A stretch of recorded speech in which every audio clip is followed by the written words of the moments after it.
Look at a satellite in orbit, a vibrating carbon atom, and a swinging grandfather clock. In the real world, these look like completely different physical actions, with completely different constraints. This diagram shows the universal harmonic synthesis. While these physical systems operate at wildly different scales, their underlying mechanics all reduce to this exact equation at the bottom. They perfectly trace the identical geometric pattern. Every one of those movements is driven by a constant tug-of-war. The object's own inertia tries to pull it forward, while a restoring force continuously fights to drag it back to the center position.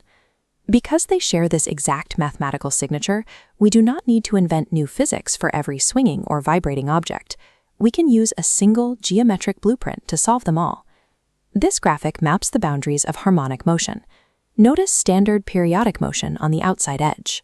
As we move inward, mathematical conditions become much stricter. That innermost circle represents the most mathematically pure form of oscillation, requiring a strict linear restoring force. This diagram breaks down that universal condition. Restoring force is strictly proportional to the first power of displacement. Look at the vectors on the right. When mass moves to a positive position, the force vector points in the negative direction, fighting to return to zero. Without this exact proportional opposition, the movement no longer fits the harmonic blueprint. This specific rule is the absolute mathematical prerequisite for simple harmonic motion. This graphic deconstructs the linear equation, mapping displacement over time. Position x equals amplitude a times the sine of omega t plus phi. The core engine is omega, the angular frequency. Dictated by mass and stiffness, it determines how tightly packed the waves will be. Mapping physical position is only the first step. To account for the system's dynamic state, we also have to track its rate of change through velocity and the magnitude of its acceleration at any given moment.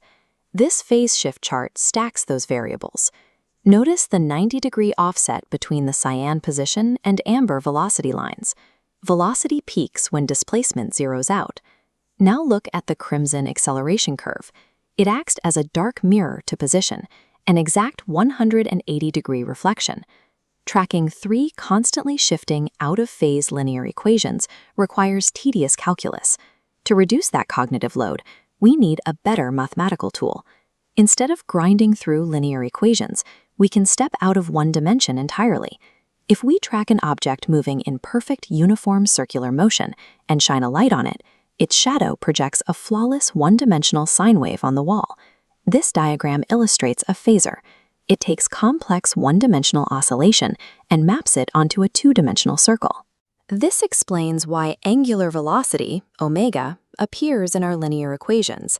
The time for one linear oscillation is identical to one full rotation. The geometry locks together perfectly.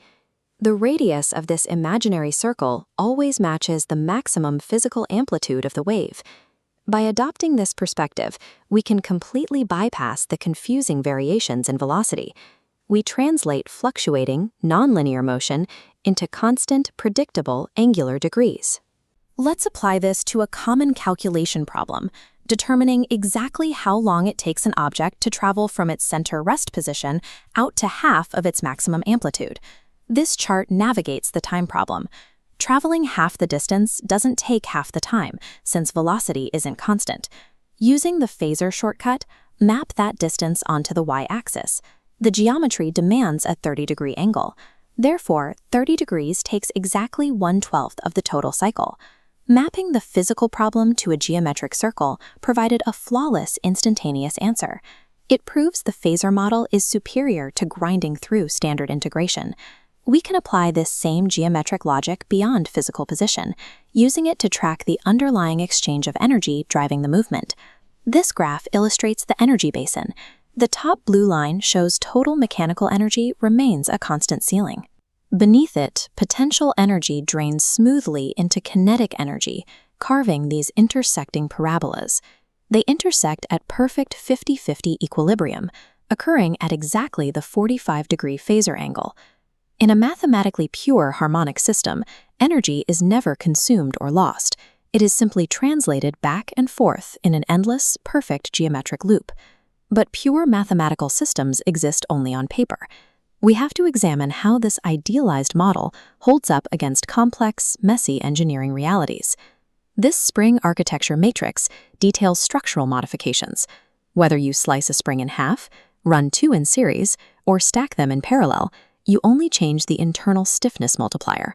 The core harmonic equation remains perfectly intact. This translation engine chart shows that we can completely swap out the physical framework. By translating linear mass to angular inertia and force to torque, a swinging pendulum uses the exact same geometry as a bouncing spring. This matrix shows environmental modifiers. If we place the system in an accelerating elevator, submerge it in liquid, or launch it into a zero-G orbit, we simply alter the effective gravity parameter. The formula itself doesn't break. Whether designing a microscopic sensor or calibrating a satellite component, the underlying harmonic geometry remains stable. You are only updating the environmental coefficients. There is, however, one physical reality we cannot ignore. No system is perfectly isolated, and the environment will always steal energy. Watch this demonstration of viscous stamping.